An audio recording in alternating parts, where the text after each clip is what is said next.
3, 2, 1. And we're live. How we doing? Back with Luke.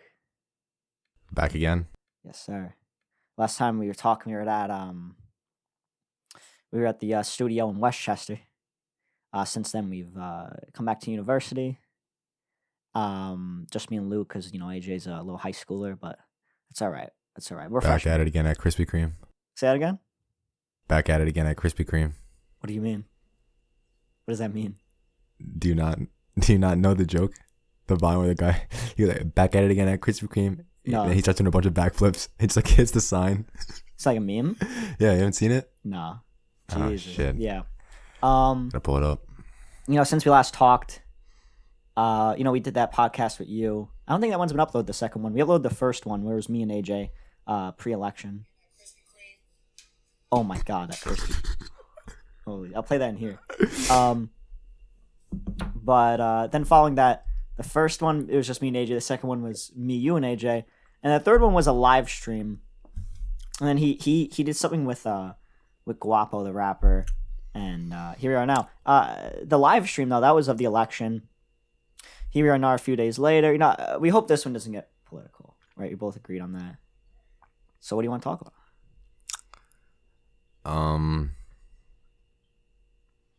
I would like to talk about maybe some UFC, but I don't know how if you're caught up with. I'm not caught up. I don't watch it. I watch the really popular main events. Fucking Conor McGregor, like the blue shit, like the what would you call it? Like the cover, the face of UFC. Yeah. I've So watched well, those. all right. I don't know about no Donald Cerrone, like those low key guys. Donald Cerrone isn't low key. Well, He isn't. I mean, All right. Well, let's talk about this. Tell me about the fight with Khabib and Khabib versus Gaethje. Gaethje, yeah, who's So I know the title. Gaethje as the most violent fighter, new guy, hadn't fought in the MMA before, in the UFC. Correct me if I'm wrong on any of this. But let me get this straight. So, what was his record before Khabib? I believe he was like, I'm gonna pull it up. Was he around 22-2? 20. I see. I'm gonna look it up. Yeah. Who else are you losing? Okay, his record is 22-3. 22-3. Okay. He Who was did he lose to? 22-2. Who were the two people? Who were the two people he lost to? He lost against Eddie Alvarez. And one of them. Yeah. And I believe I don't want to say anything wrong, I'll look it up, but one of them was Eddie Alvarez. There was all this talk like he couldn't be stopped, and that I don't know. I looked at him. He looked like a young guy. He didn't have the wisdom, although he was really good at it. Yeah, so he lost to Dustin Poirier and he lost to Eddie Alvarez. Yeah, and he's been in the UFC for actually a while. Yeah, he was doing really good. He's probably, I would say, he's the most violent lightweight. But Khabib was just... He's lightweight? Yeah, he's lightweight. Khabib was just too overwhelming. Yeah. Way too overwhelming. I remember right before the fight started. What was the date of it? The fight? UFC 254 was... Yeah. Saturday, October 24th. Yeah, I remember I was up here and I was seeing your story, all that shit about it. Now, I feel like Khabib had... he had the wisdom. I mean, there was also so much press behind it and marketing because this was right after Khabib's father died, right? So yeah, this was his first fight after his dad died, and I'm kind of quoting Chael Sonnen here, but I just want to say Khabib fights all his fights the same. Gaethje fought all of his previous fights the same, more standing and striking. Gaethje tried to change his style of fighting going into this, while Khabib went with his same style. So this was a disadvantage for Gaethje because he came in trying to circle around more, trying to wrestle more, and it ended up... I think he should have just stayed up striking instead of trying to go to the ground with Khabib, which didn't end well. It was a triangle choke in the second round. It was ridiculous. Gaethje? What's his name? Gaethje. He's a wrestler, right? That's his He's name. a wrestler, but his UFC style, he's more of a striker. I see. But he has background wrestling only goes so far because, sure, you can take people down, but the guy who has, the jiu-jitsu, the ground game like Khabib, what's the point of the takedown if you're shit on the ground? That's a rare case though. Khabib's just one of those cases where you don't need that standing game. Mm-hmm. Or you don't need that chin. If both of them fight all their fights the same, or at least I know you said with Khabib, but how come he wasn't so predictable, Khabib? Because what's Khabib's ratio? It's really, really good, I know. What do you mean? His record? Yeah, his ratio. 29-0? I think it's better than Gaethje's. Yeah, Khabib was 29-0. 29-0. If he plays all of his fights the same, if he runs all of his fights the same, why can't anyone predict what he does? It's not about predicting. It's about his overwhelming power. They know exactly. You can't train for that? Khabib's different. It sounds kind of like corny, but he's just different. The training he did in Russia, like you see him swimming in these cold currents, trained with bears since he was like 5 years old. No joke. There's videos on it. He trains with the most high-level, experienced Dagestani wrestlers of all time. Mm-hmm. His dad was like a Sambo champion. He's quote-unquote built different. They know exactly what he's going to do, what he's going to try to do. He's going to try to take you down. He's going to wrap your legs up, and then he's going to press his head against you and stop you from breathing, and then slowly work you like a fucking snake. But they don't... Everyone has a plan until they get fucking knocked on their ass. Yeah. You know? And he's just too overwhelming. I mean, he's overwhelming because, like, he knows more. Like, listen he's they're a human both of being. the same weight class. Like, more strength can only go so far. It's obviously how you use it. Would you agree with that? Yeah, I mean, like, listen, he's a human being. He's not invincible. Mm-hmm. But yeah, he's lost before, right? Not. I think he's lost one fight ever in history, and it was an amateur fight. That's why it's not on his record. Really? 29-0 isn't his UFC record. That's his MMA and UFC. But he's lost one other fight. Yeah. In history, which is like crazy. Going back a couple of years, how did McGregor get him? You think? How did McGregor beat him? Because I remember when that happened. That was like. How did he what? He was such a villain after that happened. He was a villain after McGregor, and now I learned to you kind of I really liked him since because he beat people that I didn't like. It's fucking Khabib. Yeah. Khabib. I don't even think Khabib's ever been the villain. I just think he's to McGregor fans. Yeah. McGregor was kind of the villain in that series. I guess. Yeah, it's all about your perspective. He's always had an ego, but he's always had a likable, funny ego. With Khabib, it was like this just evilness to him. Like he was just so. He had so much hate. Like his trash talk has always been funny, but with his press conferences with Khabib, which is kind of like low blows, kind of just like unclassy. Like that Khabib versus Conor fight brought out the worst in Conor, if that makes sense. Yeah, Khabib was getting in his head without even saying much. His striking wasn't even that crazy, that fight, Khabib. I remember that. I don't know how he got Conor McGregor off his game so well. Yeah. Nah, the Mayweather-McGregor fight, going back even a few more years now, from today, was even crazier. That, I still like to believe if they were wearing MMA gloves, Conor would have won. He wouldn't have got as gassed early. You could say that about any... The strikes would have been more detrimental to Mayweather. You could say that about any boxing. If Mayweather walked into the octagon, McGregor would have won. No, there's no debate. No. But if it was stand up in the octagon with an octagon glove, so basically stand and bang with MMA gloves. What? Stand and bang with MMA gloves, basically. Yeah, I don't mean like Mayweather would have been done if there was everything other than. He still would have won. I disagree because the stamina I think behind those how many ounces are the boxing gloves? Boxing gloves, I'm not sure. I know MMA gloves are about like 12 ounces. Really? I thought they were even lighter than that. Oh, I'm sorry. They're 4 to 6 ounces. Yeah. I think boxing gloves are. That makes a really big difference. Yeah, boxing gloves are about a few rounds. 12 ounces. Yeah. How many rounds in boxing? It's not 3 like MMA. I think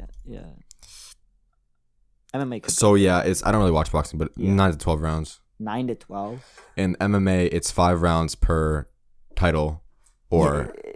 Conor McGregor in the beginning.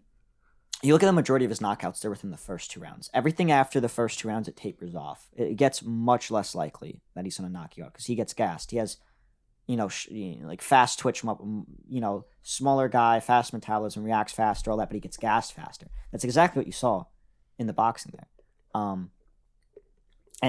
I think his stamina went to shit after a few rounds. You can see it. He's so gassed, and I think it takes a long time to train to get near what Mayweather did. Mayweather did many, many fights with those same gloves on. A lot different stamina behind it for sure. You can see he was dropping in the later rounds. He was dropping his hands more often as well, McGregor, which is like the most common sign when someone's gassed. You know, it's just holding them up to your face. Mm-hmm.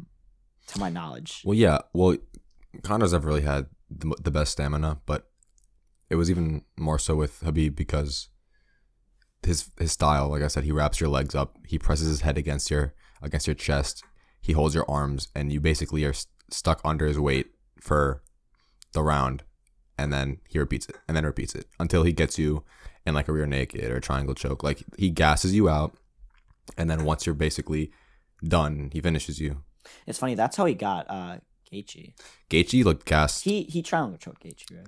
In the first round, he put him in a triangle choke. Round ended. Second round, he was able to get it again, and he finished him off. Yeah. He didn't get McGregor with a triangle, right? He got McGregor with a rear naked. Right. I believe it was a rear naked. Yeah. Yeah, I remember that. It was tight as fuck too. What? It was a tight ass rear naked. Yeah, no, that dude looked like he didn't even. I remember this. I always thought it would like they fixed it when it first came out because he didn't even tuck his chin down, McGregor, to try and stop the cinch. Oh no, he kind of it almost looked like he just opened up his neck for him. He was so fucking tired. That's true. He was wasn't so thinking, tired. Right, probably. Yeah. You ever think these guys come out after all that with brain damage? I want to see the statistics. Submissions don't give you brain damage. They can cut off oxygen supply to your brain. It can. They're not known to give people brain damage. It's the knockouts that give people brain damage. Yeah, no, you're probably right. The punches. Yeah. You don't think enough chokes would hurt someone? It wouldn't affect. It wouldn't affect your head trauma. It would affect something else. Yeah. It's definitely not good for you, but it's not your head trauma because your brain isn't moving. I say yeah, but like I don't know exactly. Me neither, but it's not. They're not known to cause brain damage or head trauma. You think? How much did Conor McGregor get out at? What's his net worth? It's easy over 100 million. I bet. Check the numbers on. Fact check that for me. It's such a gamble. Professional fighting. About 200 million. How much? About 200 million. 200, yeah. What's Dana White's? His has to be at least billion. He's a billionaire, if not 3/4 of a billion. Yeah, he's worth half a bill. Half a bill? Oh, okay. Wow, not even that much more. He owns the business. Doesn't he make that much more than that fight? Yeah. That goes to show. How much of the revenue was brought. Connor is one of the reasons why Dana. No, he doesn't make all his money from UFC. I'm sure he's done endorsements as well. Yeah. Yeah. You got to think. Do they come out with brain damage? You think Conor McGregor came out with brain damage? Oh yeah. He made the millions. If you get hit in the head, if you get hit in the head, that counts as brain damage. Yeah. If you get hit by a professional MMA fighter, it's gonna do something. Even if you don't get knocked out, it's gonna do something to you. Yeah, and these guys are doing it all day. Like if you think about like Khabib. Habib, I don't think he's bled in the octagon. He hasn't bled in the octagon. He's never seen his own blood. Interesting. Someone like him is gonna come out 29-0 with little to no brain damage. And you look at Donald Cerrone. This man has been through it all. This man has been knocked out every way possible. He's been hit so many fucking times. Connor? Donald Cerrone. Yeah. He is. You can see his guys' foreheads. He has so much scar tissue all over his face. It's like they get thicker. Their foreheads. Yeah. You see it with their ears all the time. Cauliflower ear and all that. It's crazy. I think he should just fucking retire. The dude has more to lose than he has to gain. It's weird. It's like they do it for. None of them. Okay, I don't think any of them do it for the money. When they say they're doing it for the money, I think it's a character they put on when they're trash talking. They know damn well they're doing it because they've been doing it since they were kids. They love it. But at what point, do you need to stop building? Because how much more building of skill do you get once you're in UFC? I'm sure if they were practicing in the gym, it would be just as much a learning experience, except there wouldn't be a crowd. Or I'm terribly wrong, or the crowd makes you want to learn more. Listen, even before they could join the UFC, these guys could probably kill 99% of the population, what they know. Why do you think they're joining? Why do you think they're in the UFC? Yeah. Why do they take that leap of faith? Is it for the money? There's two types of people. There's the people that do it because of the money. Like, quite honestly, if you're winning $50K a fight, that's a lot. You think any of them would really do it for the money? Most of them, not most, but there's a lot of them that are doing it for the money. Yeah. No one would step in an octagon and risk getting injured without getting enough money for it. Even Donald Cerrone said, someone asked him after his recent fight, he was like, "Why are you still doing it?" And he was like, "I gave him out $50K. Simple." Yeah. And then you have someone like Anderson Silva who just genuinely loves it. He just genuinely has a passion for the game. They go much further. He's 40 something and he's still fighting. Those guys. Would you I mean, say those guys? Anderson Silva's technically retired, but he's been fighting for this long, and someone asks him why. It's because he genuinely loves the game. Do you think those guys go much further than the guys that are doing it for the money? Honestly, I don't know. Like, look at people who have gone this far. Khabib, he does not care about the money. Exactly. He could care fucking less about the money. He had been offered to do a fight with Conor for a shit ton of money. He declined. He's been offered to coach the Ultimate Fighter. He declined it. He doesn't care about the money. Yeah. And then you look at someone who is doing it for the money. Would you say McGregor did it for the money? McGregor's a super competitive guy, but he's kind of like the doughboy of the UFC. He's the money maker. Yeah, but he still made it far doing it for the money, which is weird. That's both. He definitely likes his money. Yeah, but he didn't make it. He's a man of luxury. Far. Did he make it historically far? He broke some records, I think, in striking. Yeah, he's broke a lot of records. He was also a 2-time champion. That's one of the rare times. He was a lightweight champion and a featherweight champion. That's one of the rare times you can do something for the money and it still works out well. That's usually not how things go. He's both. He's very competitive as well. Yeah. Now, there's always the toss-up. He got all this money. Does he have enough brain power to actually celebrate and enjoy it? He's not like, it's not, okay, listen, it's not like he's confined to a wheelchair and he can't feel and he's comfortably numb, Pink Floyd, but... He'll be all right. They never, it's weird, they never talk about the risk. That's just unrealistic. They should say, listen, I think you'll hear them say, don't do this at home, don't do what we do, we're professionals, but you never hear why, right? They must sign something with Dana when they first start. That's like, listen, you get injured, I don't want to get shit on. Well, of course, they sign a contract. They can die in there. Yeah. But they're willing. Has anyone ever died? Hmm? Has anyone ever died? I don't think so. Not in the UFC, at least. Yeah, that's incredible. People have broken their legs. Like Anderson Silva split his leg in half, leg kicking somebody. Really? This one girl had her knee bent inwards the other way. Hyperextension. Hyperextension. There's been people who look at Ben Askren, the guy. Okay. Jorge Masvidal, the guy who did the flying knee in the first few seconds of the first round. He flying knee that guy. Yeah. So the guy he kneed, Ben Askren, that like ruined his career. Yeah. He was out fucking cold. Like that shit. Wait, he was out what? He was out cold after that knee. Oh, they said he was out gold. No, he was out cold. He lost the belt then. That ended his career. No. Oh, okay. But he ended his career. Like he doesn't fight anymore. Yeah. Is that a matter of the UFC saying like we don't watch anymore? Or is that him? No, that's probably both. Like his what? There's been times where like fighters want to continue fighting, and Dana White will just be like, "No, like I can't let you do this anymore." Dana isn't letting him. There's been times where Dana. Bad luck, man. What happened? There's been times where Dana. I mean, if it's the dude's like, he started running at him. If the dude's like depressed now, and it's his own mental. No, he's not. He's a really good sport about it. Oh. But the thing is, yeah. It was kind of weird. Someone runs at you, and he goes for a flying knee, and your initial instinct is go for a takedown. That's like kind of dumb. What? How many fights had that dude had prior to that? Ben Askren? Yeah, I have a feeling he was just too excited. There was a lot of there was so much trash talk in that fight. But Ben Askren has had three UFC fights. Prior to that? No, like total, just in general. Wow. And the dude must have been so like, I just gotta rush into it. And that's gotta be one of the worst things you can do in a fight. In general. Remain calm.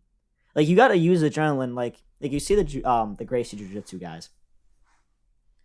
They cinch up. They don't go hard. You would not think they're mad. You should get mad in a fight, I think, because then you can use adrenaline, help you. They say you have like extra strength when it's like a near death experience. You're like, you're really going in. But the Gracie Jiu-Jitsu guys are so calm until they start choking you. Then they go. It's different in fighting. You have to keep your composure, especially if you have to go 3 or even 5 rounds. You can't gas out in the first round. Yeah. You need to keep your composure. Or else they'd be fucking just swinging at each other the whole time. There's a damn good time to. I think there's a damn good time to lose your composure. If you're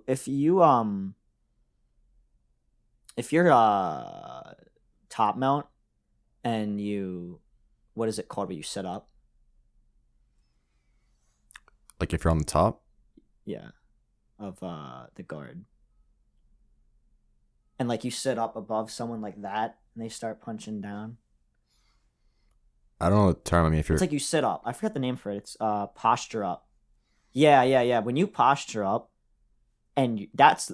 I don't think there's a better time to go ape shit than right then. It's fucking ground and pound. Yeah, no, exactly. Just rain elbows. Now, the Gracie guys, they catch one of your hands, throw you in a arm bar. Rest in peace. You shouldn't have went hard. But that, I feel like if you're set up right, that's not a worry at all. Yeah. It's all about timing, honestly. Like, Yeah. you can go as hard as you want. You can be the best striker, but usually the best strikers wait for that one opening. All they need is that one combo. Not McGregor. That's why he would gas out. That's why he would gas out, yeah. He would throw such a high volume, you know. And I think he was just accurate, so he didn't even have to be that powerful. He was accurate enough. He's an amazing striker. Not the best, but I was seeing amazing. videos of him when he was like a kid. Like a teenage kid. Like doing either wrestling or I think it was jiu-jitsu. He had a gi on. Incredible. So now, who's gonna win the next lightweight title? What's the next? What's the fight? What's the contenders? I don't watch enough to know what all this shit's. Well, now that Khabib's supposedly retiring, the belt's gonna be up for grabs. Gaethje's the next. Gaethje's still the number one contender. Did they give it back to him? Too. Because he lost. So like. Yeah, he doesn't have the belt. He had the interim belt. Right, he lost it to Khabib. Khabib, yeah. So now what happens after Khabib retires? Let's say Khabib retires, which he supposedly is. Conor is gonna fight Dustin Poirier. It's already set. Who? Conor McGregor. I thought he was. Oh, he's really? fighting Dustin Poirier. I think the winner of that fight should get Gaethje. Tony Ferguson. He got destroyed by Gaethje. So when someone retires and they had the belt, it essentially just goes into the If next. I'm not mistaken, it's just up for grabs. What does that mean? Meaning, like, so if you're the champion and you have the belt and you retire, you don't just give it to somebody. It's just there. Two people have to fight for it. Yeah. For a championship fight. Yeah, I see. So they choose the best two. So I believe it's the number one person, and then whoever fights the number one person. Like in this case, it could be whoever beats whoever wins in the McGregor Poirier fight. It could be Michael Chandler, who's a Bellator champion. It could be, I don't know. It could be anyone, to be honest. I see. But I think Gaethje's gonna be the champion now. I don't think there's no competition. He never fought McGregor. No. Right now it's McGregor in lightweight because I know he'll change class. Yeah, I don't know what his walking around weight is right now. He's a lightweight. He's fighting Dustin Poirier as a lightweight. I know. So I think McGregor would beat his ass. No. I just have too much. I'm biased. Gaethje's a way better striker. I'm biased, for sure. Stronger leg kicks, better chin, more stamina, better striker. Yeah, maybe stamina, like all that stuff, everything. Better wrestling, better ground game. More violent. But McGregor has, like I said, he has the wisdom, he has the finesse. He has the finesse. I disagree, to be honest. He has the accuracy. Like he's an amazing fighter, but if McGregor learns his strategy, because like you said, he fights the same fucking way every fight. McGregor would. I've seen interviews with this. He would talk about how he would study the opponent. He would watch all their previous fights. And I'm sure most he would do this. He'd sit down with his team. They'd watch all the other his opponent's previous fights. I think if he was patient and let Gaethje come to him and was accurate and saved his stamina, I think that's all it would take to end Gaethje. It just took a guy like Khabib who has wisdom and patience. I think that's literally all it took. I think anyone else could have not anyone else, almost anyone that Gaethje had fought could have put him in that fucking triangle. But Khabib had, you never see Khabib bleed. You never see him sweat. He's such a chill fighter. He's almost never out of breath. It looks like, really. I've seen him out of breath a few times, but he's sitting down like with his hands. He does have really good stamina, but I've seen him gassed a few times. But no, I think the Conor Gaethje fight would be a really, really good fight to watch. But yeah. Gaethje would win. I think Gaethje would win. I think I would put like $50 on Conor. I don't know if he's gonna get that fight though. I'm not sure if he will get that fight. If they're both good, they'll get to it. Conor can get to him. I think Tony Ferguson really deserves a chance at the title again, but Gaethje destroyed him, so there's really no conversation. How many times has he had it? Who? Tony Ferguson. Has he had what? The title. What weight class is he in? Tony Ferguson is a lightweight. I thought he was welter. Wow, I was way off. What's one above light? Is it welter? Okay, so it goes flyweight, bantamweight, featherweight, lightweight, welterweight, middleweight, light heavyweight, heavyweight. Right. I know that from the UFC game. Yeah. The two women's divisions are under flyweight and featherweight, I believe. Tony Ferguson never actually won a championship before. That's how long has that dude been around? That dude has to have been in lightweight. Years. He had the interim belt when he fought Khabib. When he was gonna fight Khabib, I believe, and then because of COVID, they switched him. They put him with Gaethje, and then he lost against Gaethje.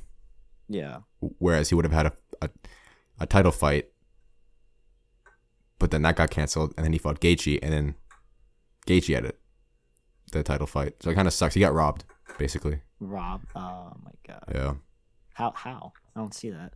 Because Habib was in Russia, and his dad died, and because of COVID, there was like too many complications. I don't know what this. How did his father die? You can bet he's gonna be on Joe Rogan soon if he's retired now. Who? He had nothing to do now. I don't know. I doubt it. What do those guys do when they retire? He. By the way, he died from COVID. He did? Yeah. Oh my god. He doesn't live in the U.S., does he? He lives in Russia. They fly here every time they fight. Abu Dhabi. Yeah. His training. I don't understand why they have to go to Abu Dhabi. Well, that's just where they've been fighting. I think they're fighting in Vegas now. What? Well, I don't know if it's Vegas, but I know they're not fighting there anymore. They switched the venue. Yeah. They change it up. Was that because of COVID, do you think? No, I just think they change it up every so often. Interesting. But it's gonna be interesting. I think we should definitely have like a full-on MMA episode while we're watching one of the agree. fights. We'll bring on Aiden. He'll call in. Yeah, we're kind of bullshitting right now, but I definitely want to have like a genuine. No, I know. No, I totally agree. We'll get a TV here, watch it live. Oh, yeah. We'll give the timer. We just can't show it. That's how it goes. Yeah, I'll have timer up. There's a big fight coming up that I want to watch. So basically, Khabib's cousin, one of his closest buddies, is also a lightweight, and they fight in Dagestan. He's basically a copy. Imagine a copy paste of Khabib. Not as good, but I think he's gonna eventually get a shot at the champion in the future. He's like, I think he's an 11 ranked lightweight, so he's not actually ranked, but he's number 11. He's fighting next weekend. First fight. Yeah. What about Khabib? He said he's related to him. They're like another Khabib. He said. I don't know if I think they're cousins. Wow. And they both fight like they're like brothers essentially. Speaking of cousins, I learned the other day that. Did you tell me this?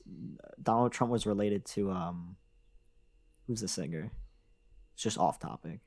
Oh no, it was Joe Rogan. No, I'm sorry. Joe Rogan's related to like the singer of like My Chemical Romance. Yeah, that's weird. That's weird, bro. Like two famous people who were related and they don't even know each other. They're in like similar industries, entertainment industry. Yeah. I wonder if he's had him on his podcast. Mm-mm. That's fucking. They don't know each other. You should just shoot him an invite. Yeah. Could be interesting. You ever wonder how Joe Rogan gets Elon Musk on his podcast? He was already popular. He must have sent like an email, or someone. They were both pretty popular. Yeah, there's no way you just know some. Like if he knows someone, he knows everyone. He knows a lot of people. Then again, he kind of was just off the UFC. I bet a millionaire, or at least 6 figures easily. I think it helps like both people when you have a famous person on, because Joe Rogan's really popular. Take someone like Kanye West. They're both really popular, yeah. But when he goes on the podcast, they kind of introduce each other to their fan bases and kind of they grow off of that. It's kind of a win-win for both people. Yeah. The Kanye West interview was fucking weird, man. he was trying to be like so woke for so long. It was like, what is this dude on? But he made sense, and he talked a lot about like how cancel culture's bad and what it's doing, and yeah, he just turned religious all of a sudden. I don't know. He's not. Kanye isn't crazy. He just really misunderstood. A lot of people aren't at the level to understand what he's saying. He said they wanted to drug him or put him on these Medication. on this medication because they thought there was something wrong with him because he said slavery is a choice. When he said that, like I said, misunderstood. So why didn't he just explain? It wasn't until he got on Joe Rogan. I that he don't know explained it. everything. Unless it was but Twitter. What I do know is that Kanye is that one person that you don't want to see. He's a successful Black Catholic. I guess you could say. You mean? Wait. Let's clarify. The media doesn't want to see. When I say you, I mean yeah, the media. Successful Black Christian Republican / Trump supporter. He's everything the media doesn't want. He never goes against everything that they defend. That because of his race, it's been harder to get to his current position. Listen, that's why listen to this. Music career. They said he wouldn't make it. Look at him now. Yeah. Well, I mean, right Clothing. now his church singing is doing literally terrible. He said on the podcast, it's failing. It's not doing terrible. What? It's not doing terrible. No, it's losing. It's net negative. It's yeah. losing Well, money. compared to what his shit was before. You can't compare. They were talking about You his compare rapping. Jesus King to Graduation. Graduation was like one of the best albums of all time. But like, think about his music just in general. His music took off. They said it wasn't gonna do well. His clothing brand. They said he was gonna fail. Yeezy is one of the biggest shoe companies ever. Yeah, it's not like it's his. He's definitely like big owner of it. Yeah. I never knew he owned any of that before that. I always wondered. His net worth is $1.3 billion. Yeah. When did he became a billionaire? Only this year, I think. Yeah. Now again, they put him on this medication. Going back to that, because he said slavery was a choice.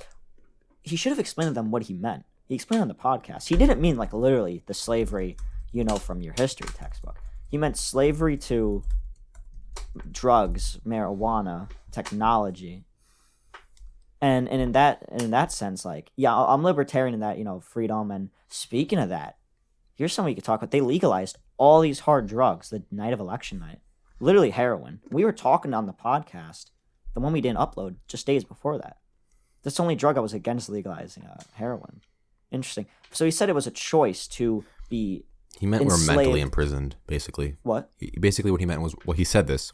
He didn't mean it. He said, after he clarified, we're mentally imprisoned, meaning we're a slave to ourselves, to our own. When he said slavery, he meant slavery to drugs, slavery to our addictions, to our slaveries, to our egos, our addictions, our anxiety, our depression.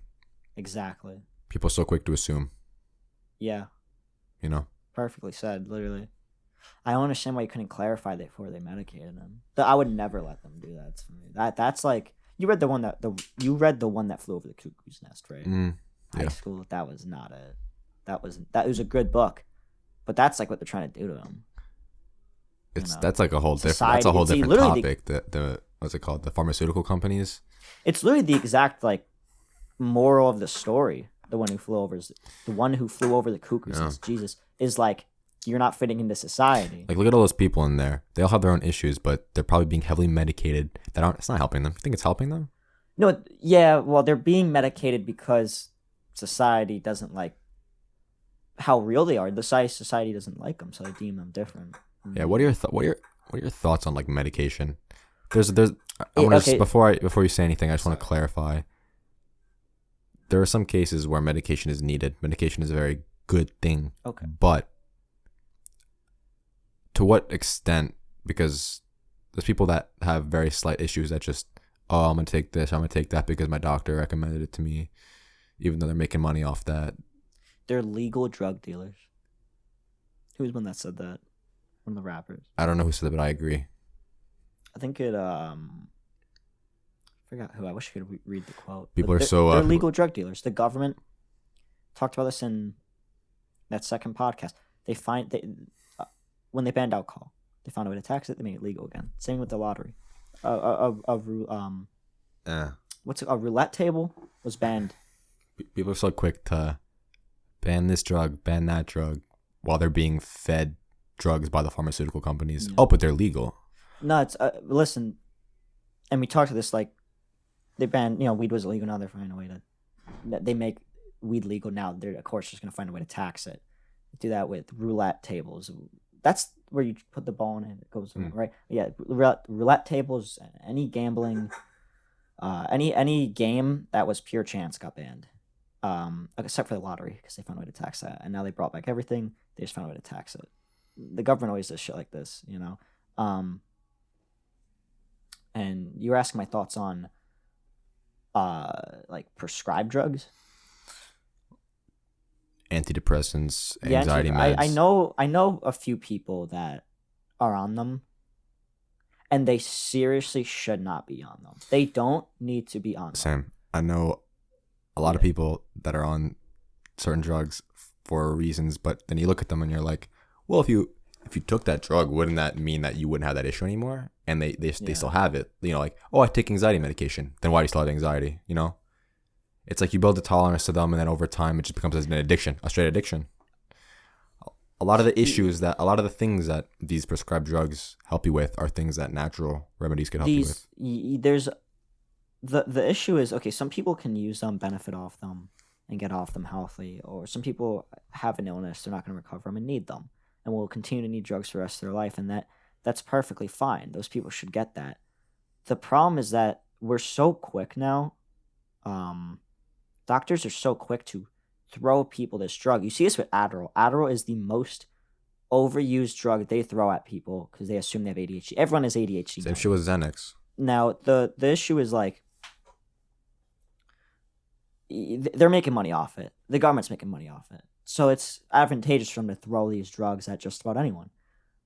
But if they sat back for a minute and said, because I know damn well half the people on antidepressants, there's a fundamental actual reason there's a reason their body is telling them to be sad, to get out of the situation, whether it be home life or school. If you're depressed, more than not, you're doing something. You need a change, and that's your body. Oh no, and Mike! your But genetics, I was born. And I your was born with the dopamine, and just your primal instincts yelling at you. Oh, but I was born with a dopamine deficiency, a serotonin deficiency. It's as if they give up. Your body's yelling at you something's not right. Yeah. Now again, there's some people who they literally have it well. There's probably no reason for them to be that way. They could do anything, and they still wouldn't be happy. They'd still stay depressed. I think that's honestly much rarer than what we know now. We can't perfectly quantify that, but that's my take on it. Yeah. There's cases where, like you said, there's cases where people do need medication. There's a reason why we have medication. But then you look at people who get like 3 hours of sleep a day. They eat like one meal a day. Or they're watching YouTube. They do nothing. Like they don't move. And they're like, oh, I'm so depressed. They're like, going are you down fucking the shitting me? YouTube rabbit hole till 5 a.m. watching videos. And then next thing you know, you're watching those guys that build houses in the jungle with their bare hands. They're like, those guys? They're like, yeah, dude. They're like exhausted, dehydrated. Fucking, I'm depressed. I need medication. Like, are you kidding me? Yeah. No, more than not, it's the home life, the environment you're in. That you like I think if you're living with parents that I think a lot of kids I know that like are on it, it's their home life, and they can't, they're so used to their toxic parents, they don't like know it's a problem. Like if you went to your friend's house, obviously the parents are gonna act different, people are gonna act different, but if they acted the same way when your friends came around, then it would become more clear to you and your friend there's a problem here. So it's like your body, like you don't know consciously something's wrong. I think it's your body saying something is wrong. Some people, I don't think, and there's a lot of people that need to experience a workout high. Fucking A. Like, I've been down bad before. We all have. If you get in a good fucking workout, a good fucking sweat, there's nothing like it. It's all in an effort to make just clear your mind. Stronger. Just clear your mind. Yeah, literally. Get out of your head. Get busy. We were just talking about it before. Get busy.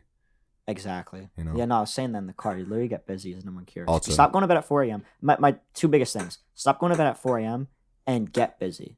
Get busy. Get something that when you come home and you lay down, you don't want to be on your phone because you worked so hard. You just want to go to fucking sleep. You know? I know we're kind of past the whole MMA thing, but I just got a call-in request. By who? By Aiden Liddy. What does he want to ask? well, he knew we were on the topic of MMA, That's and fine. he wanted to chime in. So, I mean, listen, it's not like we're doing. I don't think we're gonna use the footage It's fine. because I thought about It's it, and like I'm not comfy. I can't stop moving. Yeah, So, dude. yeah, it's gonna It's look just like kind of it's uncomfortable. gonna look like there's so- something wrong. Yeah, fine. no, it's like it's a nice chair, but I can't lean back because I don't want to fall back and break my head right here. But, All right, so you know. I'm gonna get this ready. all right, I'm gonna grab my phone. Okay. And you just give some background to Aiden then. What's he asking? I can call him right now. All right, yeah, give him a ring. Hold on a sec. I'll be right back.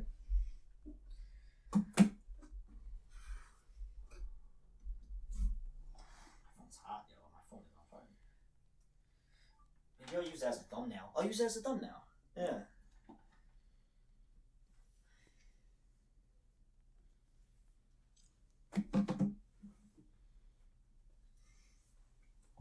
We back. Top flow.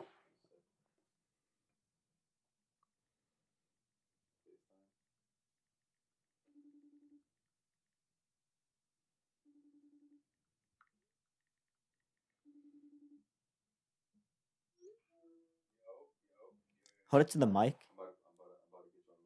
And check your volume bar as it goes up and down with it. Yeah, he's the one that called. He should have a question. Yeah.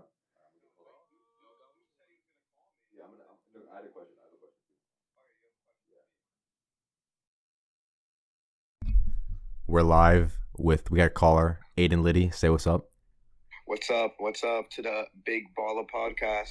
Yes, sir. So, as you know, we were just on the topic of the lightweight championship and the vacancy of the title. Flyweight? Lightweight. Oh, lightweight. All right. Since Khabib is supposedly retired and Gaethje's Ask me where do I think it's gonna go? Gaethje's the number one contender. Now, I personally think what I would want to see is I would want to see a Gaethje-Ferguson rematch.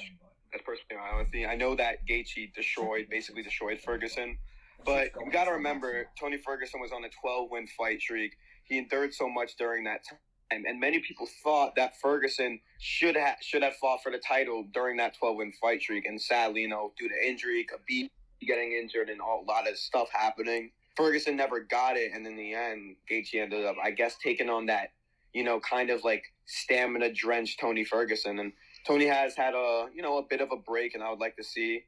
I've really kept up on the lightweight division, so I don't know the other contenders other than really Tony, but Yeah, we're just talking about how Tony got robbed of his title he championship, really did. and now he had to settle for a Gaethje, and Gaethje ended up mauling him. So I believe that Tony did win an interim through time. Like, he won the interim title because he did bring a belt to a press conference. I'm pretty sure he won the interim title. I'll fact check that, but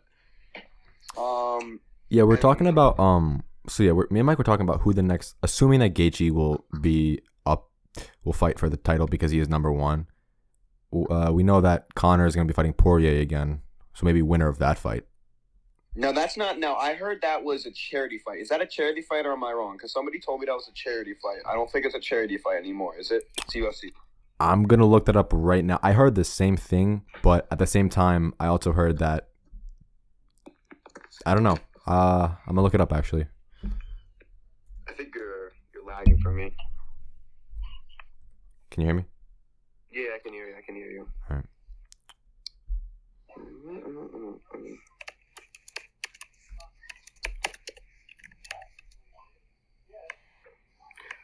All right. I'm gonna search with the lightweight division. I'm gonna see who other than Tony would be a great contender. Because I think Gaethje is an automatic. He deserved his right. He deserved his right to get another shot at the championship. And I just feel that other than Gaethje, I mean, we have Poirier already fighting Conor, and then whoever wins that fight will fight the winner of Gaethje versus Ferguson for me. I feel Gaethje versus Ferguson is the best fight for the lightweight championship right now. There was a lot of talk about lightweight champion in Bellator, Michael Chandler.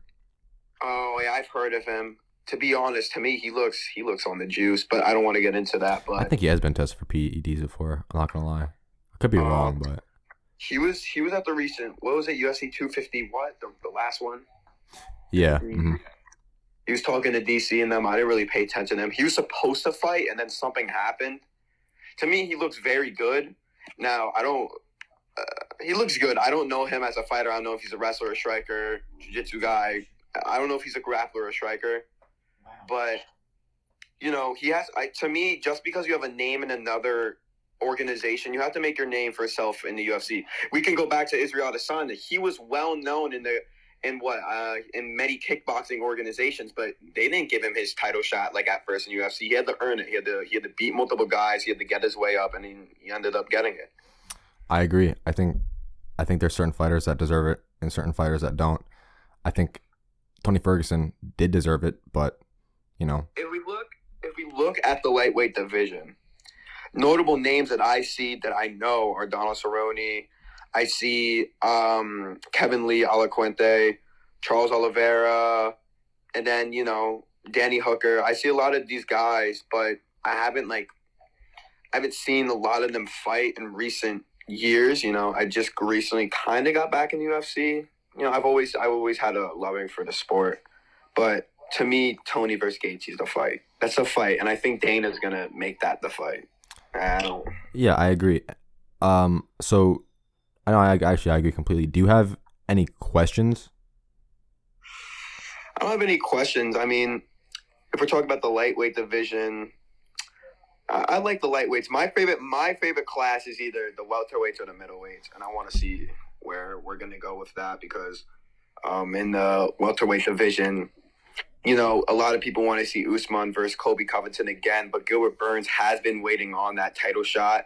And I feel Gilbert Burns does earn that title shot. And if Usman wins again, then we get the Colby versus Usman fight too, because Colby had that amazing performance against Tyron Woodley, who I think Tyron's time is just done. He was one of the best welterweight champions, probably the best ever behind GSP.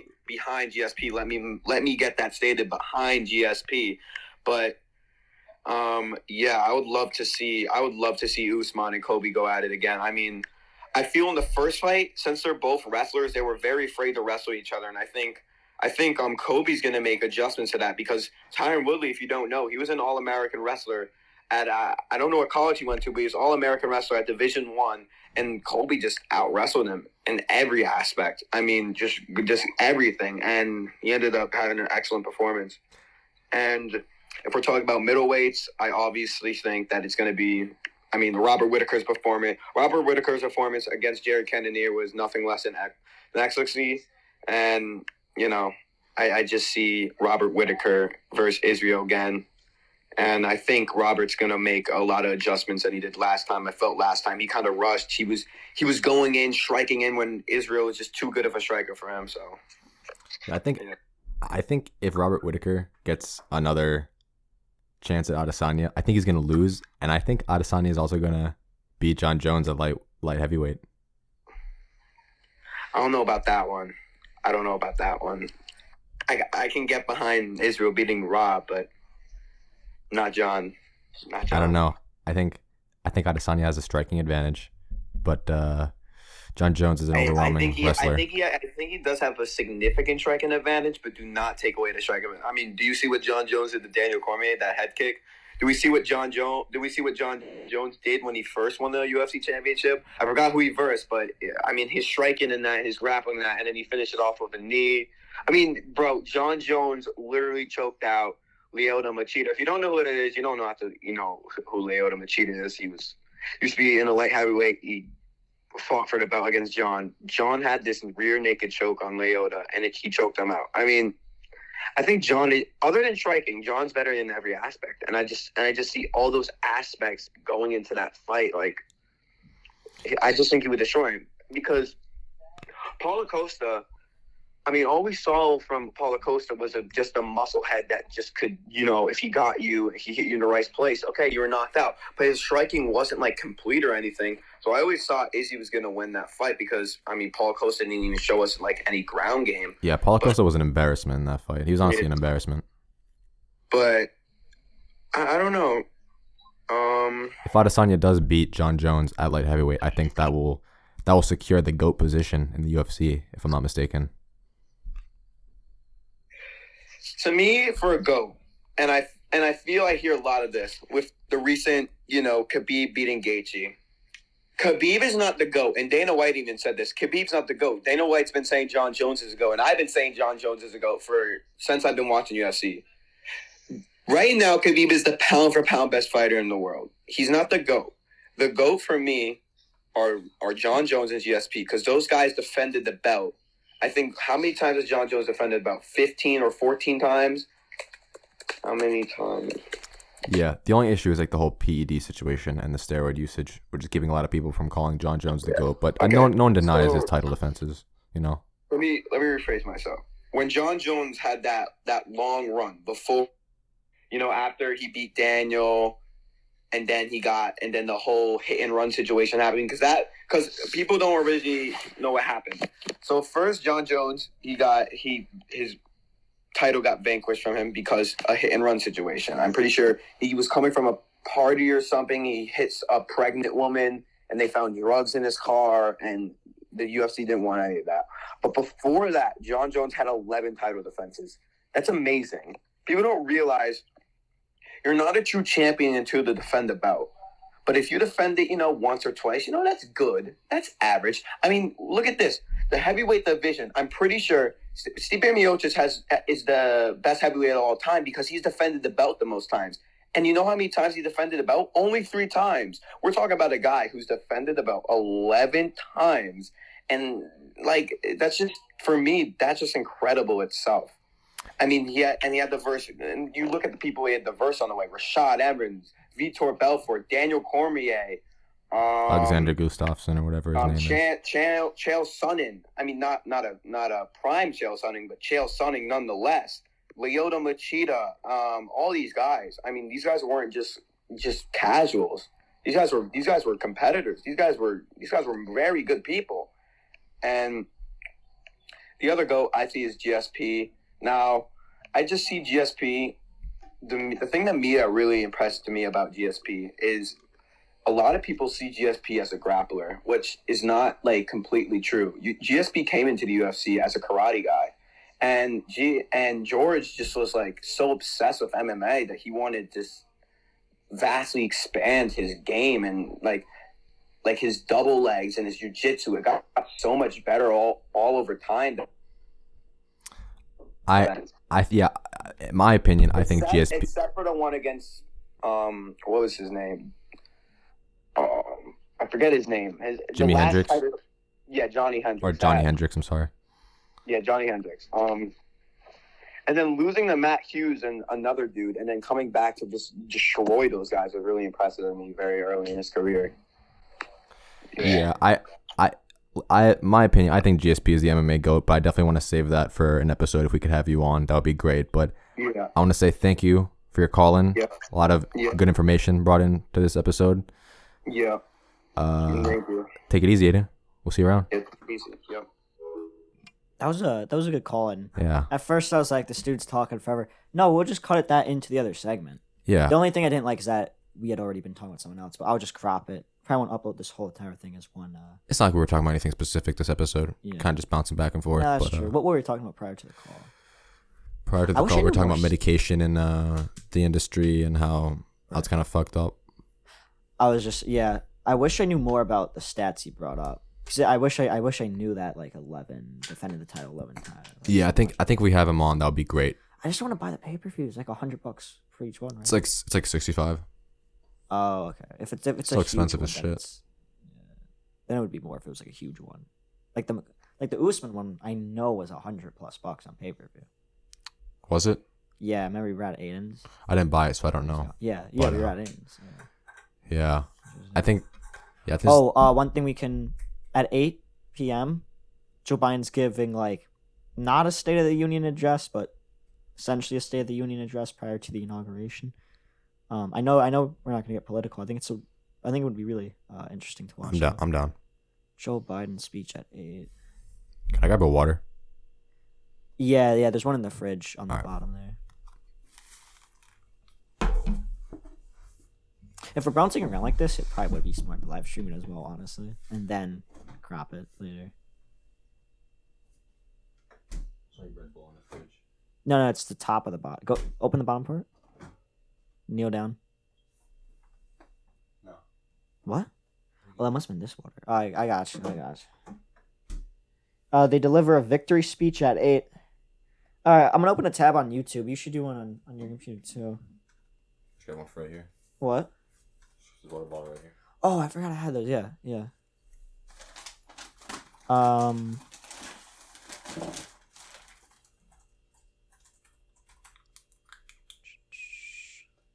I wouldn't give myself fucking ear damage with that ringing.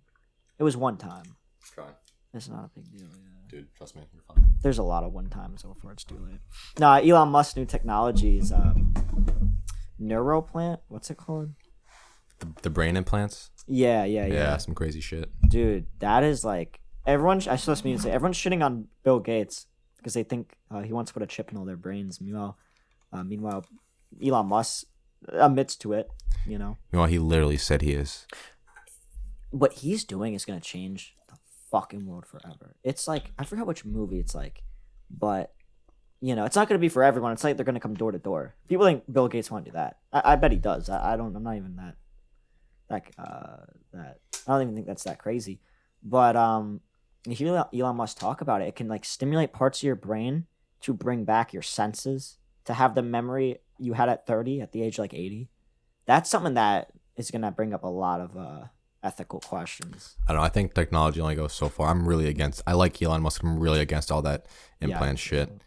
I know it helps a lot of things like dementia and issues, but I think at that point it's like how you can't fight nature. Well, clearly you can with vaccines and shit. Like you can, but you mean you shouldn't is what ethically.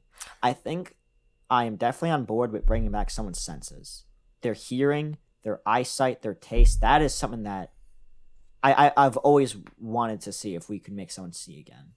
That would be fucking amazing. Now, anything past that is where it's going to be an ethical challenge. I don't think anyone at the age of 80 should have the memory of a 30-year-old.